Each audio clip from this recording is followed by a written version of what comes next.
정무에 대한 관심이 뜨거웠는데 특히 국민권익위 이 국장 사망 사건 관련해 가지고 현안 질의가 있었는데요. 의원님 어제 제가 보니까 유철한 이 권익위 위원장은 계속해서 야당에서 지적하는 이 부분들 아니다.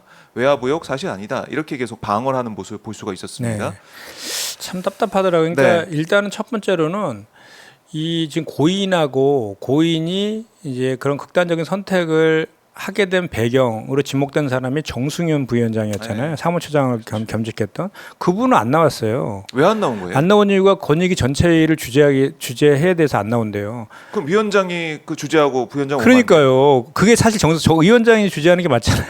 근데 사실 유철한 위원장은 누가 봐도 그냥 그 바지 위원장이라고 다 생각하거든요. 바지입니까? 예, 거긴 뭐 그냥 오시면 무슨 내용 파악도 잘 안 돼 있고 막 그래요. 근데 이제 정승윤 부위원장이 모든 거를 다 주도했다라고 다 알려진 사실이어서 그분이 와야지 그나마 좀이라도 그 진실 규명이 좀 네. 가까운데 유철한 위원장이 와서 앉아서 대답을 하는데 그냥 완전히 뭐 그냥 복장 터지는 소리만 계속 되풀이하고 계시더라고요. 그러니까 지금 유족들 같은 경우는 그 진실규명과 명예회복을 대단히 바라는데 네. 이분은 이미 사임이 규명됐기 때문에 그 자체 조사가 시급한 것이 아니다 이렇게 얘기하고 있잖아요. 그리고 순직 처리가 중요한 거다 뭐 이런 얘기를 하고 있잖아요. 네.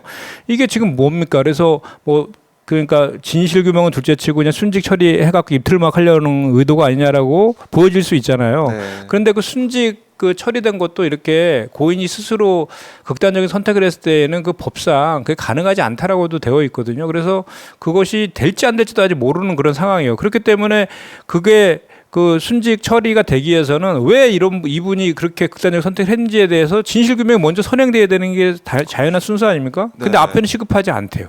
그럼 뭘 갖고 순직 처리를 결정합니까? 그리고 이제 어제 또 제가 그전에도 여기 나와서 했던 네. 얘기인데 그 고인이 극단적인 선택을 하기 전에 이제 8월 초에 있었던 승진에서 누락되었다. 네, 말씀하셨죠. 그런 얘기 있었잖아요. 예, 예. 그게 어제도 이제 그런 질의가 있었거든요. 그게 이제 그 승진에서 배제된 이유가 네. 그 조사관이 이제 대통령실 가서 명품백의 그 실물을 보여달라고 했다가 이제 퇴짜 받았잖아요. 맞아요. 잘 있으니까 걱정하지 말라고 그냥 돌아가라고 이렇게 해서 돌아왔다는. 현장조사 못한 거 아닙니까? 그거에 그거? 대한 책임을 물어서 이랬다라는 이제 그 얘기가 있었잖아요. 그런 게 합리적인 의심이거든요, 사실은. 그리고 실제로 그 고인이 카톡방을 통해서 그 지인하고 예. 주고받은 그 문자에도 그런 내용이 들어가 있고, 그런데 그런 분의 자존감을 완전히 무너뜨려 난 것이 사실은 원인이라고 추론되는 게 사실 합리적이고 상식적인데도 불구하고 전혀 그냥 아니다라는 근거는 없어요. 그냥 아니래요. 그리고 사실 네. 그 자기 직원, 그러니까 자기가 아끼는 직원이었다 그러더라고요. 분이 그 운명을 달리했으면 사실 도의적으로라도 사과는 해야 되는 게 맞지 않나요? 그렇지 않습니까? 네. 근데 그분들이 제일 먼저 취한 조치가 뭐였어요? 우리가 그 당시에 정무위원들이 조문 간다라니까 문자 보내가지고 유족들이 원하지 않는다. 예, 거짓말하고. 거짓말. 유족들은 그렇게 한 적이 없다라고 했는데. 그러니까 처음부터 이렇게 뭔가 진실을 자꾸 은폐하려고 하는 그런 것들이 너무 보이니까 답답한 노릇이죠. 자, 그러니까 어제 이제 정무위를 지켜보면서 공방을 지켜보면서 이거는 뭐 말로는 전혀 뭐 아무것도 안 되겠다는 생각이 들어요. 그래서 저희가 이제 이 김건희 네. 특검 안에 이 내용을 이제 추가로 넣어가지고 이렇게 할 수밖에 없는 그런 상황이고 저희가 청문을 계속 요구하고 있지만 지금 계속 그 윤한홍 위원장이 거부하고 있어서 예. 나중에 국정조사를 통해서도 이 진실규명 꼭 해야 되지 않을까라는 생각이 듭니다. 네. 그리고 어제도 여당 의원들이 하는 얘기가 이 고인이 우리 그 야당 탓을 하더라고요. 왜요? 그러니까 야당에서 자꾸 정치적으로 이거를 활용하고 뭐 그래서 그런 선택을 한 거다. 그리고 또 악성 민원 탓이라는 또 갑자기 새로운 또 막 주장을 하더라고요. 악성 민원이 많이 시달려서 뭐 이런 선택한 거 아니냐 이런 식의 주장도 하던데 그건 정말 고인의 죽음 앞에 주장해야 될 내용도 아니고 그렇게 해서는 안 되는 거죠. 그러니까 이 명품배 수수 사건 때문에 지금 이 상황까지 쭉 온 거 아니겠습니까? 네. 근데 검찰의 이번 수사 결과 발표를 봐도 이건 감사의 표시다. 네. 아니면은 뭐 만나기 위해서 뭐 선물을 내민 거다. 이렇게 감사 얘기하면서 인사. 네. 감사 인사 뭐 참 이해할 수가 없는 그런 얘기하면서 무혐의 처리한 거 아니겠습니까? 예. 무혐의 처리에 대해서도 국민들이 분노를 하고 있는데 이원석 총장도 여기에 대해서 수사 지휘하거나 이런 게 아니라 그냥 수사심의 소집으로 넘겨버렸어요. 네. 그러니까 책임을 회피한 거 아니 이런 비판도 좀 나오고 있는데 검찰 수사도 흐지부지 되는 모습입니다. 어떻게 보십니까? 제가 봤을 때는 이원석 총장이 네. 그 수사심의위원회 해부한 것은 두 가지 관점이 있는 것 같아요. 그 첫 번째는 이제 깔끔하게 마무리해 주려고 요식 절차, 절차적 정당성을 갖추기 위해서 수사심의위원회에 올리려는 의도가 하나가 있는 것 같고 무혐의를 아예 이제 못 받기 위해서. 예. 또 하나는 사실 그 이 김건희 여사 수사와 관련해서 개망신 당했잖아요. 그동안 네. 패싱 당하고 인사 조치 당하고 막 주변 사람들, 중앙지검장 그리고 황제 출장 조사, 네. 핸드폰 뺏기고 초유의 그런 것들에 대해서 검찰이 수모당한 거에서 내부적으로 불만이 많다고 합니다. 그래서 검찰을 지켜야 된다. 검찰 조직을 지켜야 된다라는 네. 게 같이 있었던 것 같고 또 용산과 중앙지검장에 대한 불만 이런 것들이 뒤섞여 있는 것 같아요. 두 가지의 측면에서 이걸 한 것 같은데 첫 번째로는 그 요식행위라고 할 수밖에 요식행위로 읽혀지는 부분은 본인이 그냥 수사심의위원회에다가 해부만 했으면 되는데 또 사족을 달았잖아요. 증거 판단과 법리 해석은 충분히 이루어졌다. 이렇게 본인이 이야기하면서 해부를 했잖아요. 아시겠지만 수사심의위원회는 거기서 결정한 것이 법적 구속력이 없고 또 수사심의위원회 의원들도 다 이원석 총장이 임명한 사람들 아닙니까? 그렇기 때문에 그런 이제 합리적 의심을 들을 수밖에 없고 한동훈 장관도 네. 그 국민들의 눈높이에서 살펴봐야 된다라고 했잖아요. 그렇죠. 그 당대표 선거할 때는 네네. 또 그러다가 이제 와서는 또 어제는 엊그젠가요? 네. 얘기하는 거 보면 뭐 법리와 팩트는 뭐 맞는 것 같다. 뭐 이런 식으로 또 한 발 뺐잖아요, 그죠?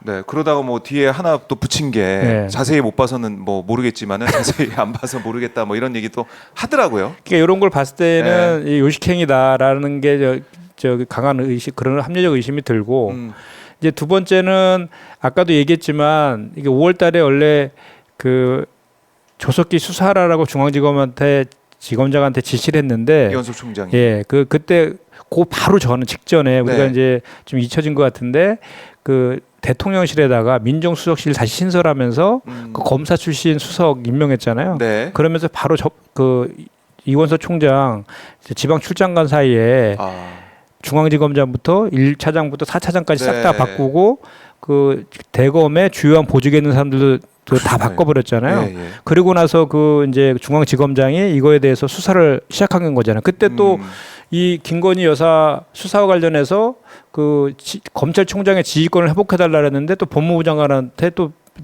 빵꾸 맞고 뭐 그랬던 일련의 일들이 있었잖아요. 그러니까 네. 이제 그 과정에서 이원석 총장이 얼마나 자존감이 무너졌겠어요. 자존심 상했겠죠. 개무시 당했으니까. 개무시. 예. 그런 차원에서 이제 아까도 얘기했지만 검찰 내부에 그 수사 과정에도 경호처에 있는 부속 건물에 검사가 오히려 불려간 듯이 끌려가서 핸드폰까지 네. 처음이라 사상 초유라고 하지 않습니까? 그 핸드폰을 뺏기고 수사를 한 이유가 원격으로 폭파 장치를 설치해 갖고 그런 위험이 있다. 얘기도 있었어요. 예. 그 얘기 듣고 내가 기가 정말 찼는데 그런 차원에서 이제 두 가지가 같이 맞물려 있는 것 같아요. 네. 근데 결론은 뭐냐면 결론은 어떻게 될 것 같습니다. 결론은 제가 네. 봤을 때는 이원석 총장은 이제 임기가 이제 13일까지인가 이잖아요. 네, 9월 중순. 근데 네. 이 심의위원회 결과가 나오려면 14일, 최소 2주 정도 걸린다는데 아마 당겨서 할 가능성이 저는 있어 보이는데 왜냐하면 자기가 마무리 짓고 퇴임 선물로 주고 가려고 하는 의도가 있는 것 같은데 네.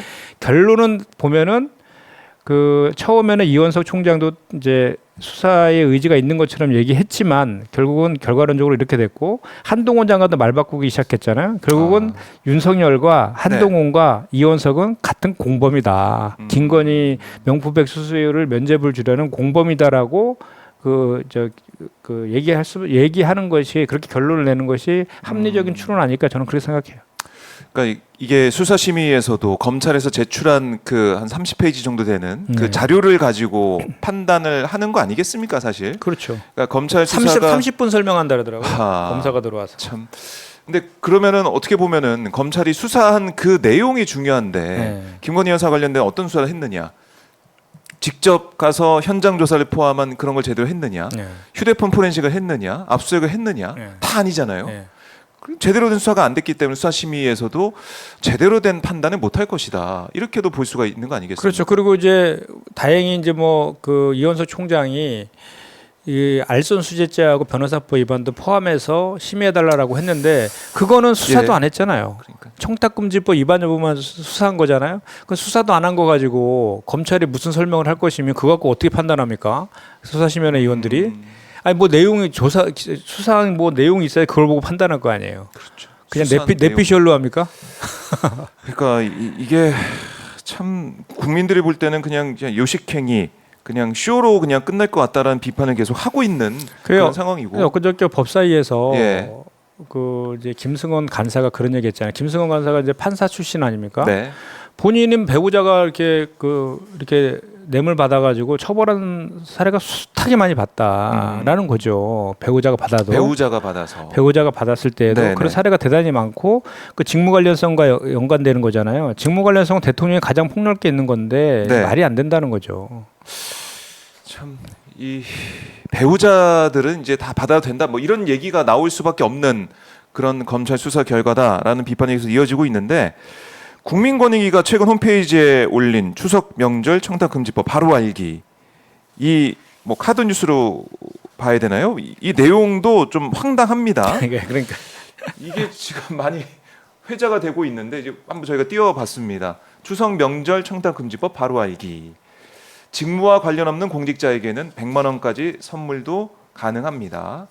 공직자인 친족, 그러니까 8촌 이내 혈족, 4촌 이내 인척, 또 뒤에 이제 배우자까지 써놨습니다. 배우자에게는 금액 제한 없이 선물 가능. 이거 뭐 금액 제한 없이 선물 가능, 뭐 몇 천만 원짜리 줘도 된다 이런 겁니까?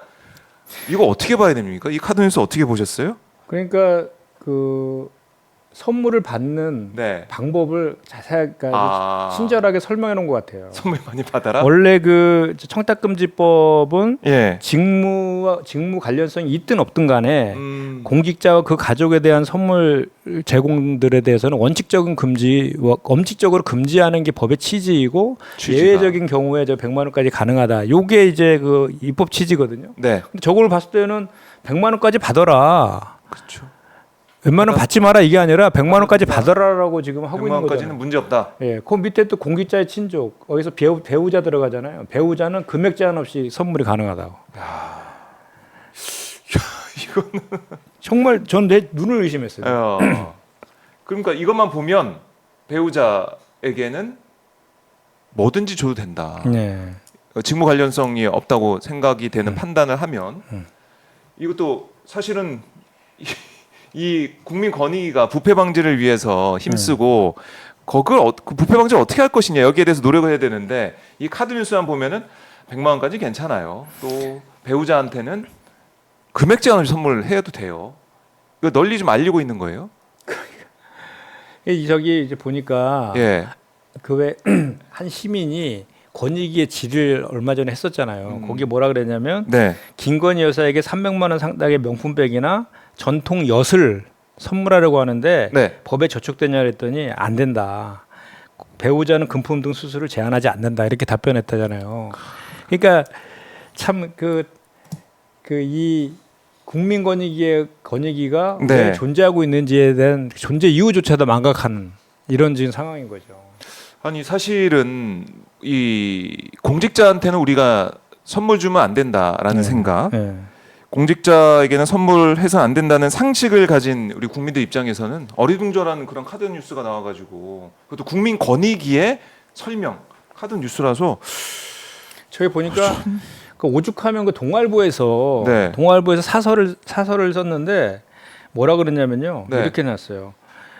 마치 공직자에게 선물을 하라고 조장하는 듯한 내용이다. 그러니까 청탁금지법이 허용한 선물 범위를 세세히 나열해서 뇌물 가이드 같대요. 이렇게 동아일보에서조차도 비판하고 있습니다. 동아일보조차. 이거 어제 이제 권익위 질의 과정에서 이 얘기 좀 나왔습니까? 카드뉴스 얘기는 나왔죠. 나왔어요. 예. 뭐라고 하던가요? 그 전부터 있었습니다 그러더라고요. 그 전부터 있었어요. 예. 아니 그게 답변입니까? 뭐가 그러면- 개선점을 얘기를 하면 계속 잘 해왔다 뭐 이 얘기입니까? 국민들 볼 때는 이게 어이가 없다는 전혀 문제 없다는 상황인데. 얘기죠. 그러니까 저 인식이 정말 개탄스럽더라고요. 하, 참. 이제는 국민들이 권익위가 하는 말이면 콩으로 매주를 써도 안 믿을 것 같아요. 네. 권익위의 제대로 된 역할을 하지 못하고 있는 모습 때문에 비판을 계속 하는 것이고 그러니까 저렇게 하는 이유가 뭡니까? 딱 하나잖아요. 김건희 여사 그 명품백. 면접을 주려고 그것 때문에 저러고 다 있는 거 한 기관이 다 망가지고 있는 거 아닙니까? 기관도 망가지고 이 법의 취지도 망가지고 법치국가 자체가 망가지는 게 아니냐 이런 비판이 나오고 있고요. 네. 아 이건 좀 충격적입니다. 그동안 이게 있어서 괜찮다. 그럼 그동안 있었다는 것도 참 믿겨지지가 않고요. 그리고 직무와 관련 없는 경우에도 네. 그 연 300만 원까지 300만 원 이상 못 받게 되어 있잖아요. 그죠? 네. 300만 원까지 못 받게 되어 있거든요. 근데 김건희 여사가 받은 게 다 합치면 500만 원인가 500만 원이 넘잖아요. 그렇죠. 샤넬 화장품 향수 세트도 있고 그러니까요. 양주도 있고 예, 예. 여러 가지 있기 때문에 그 저촉 여부도 분명히 또 따져봐야 될 문제. 김건희 여사를 지키기 위해서 모든 권력 기관들이 동원되고 있다는 비판이 이어지고 있습니다. 네.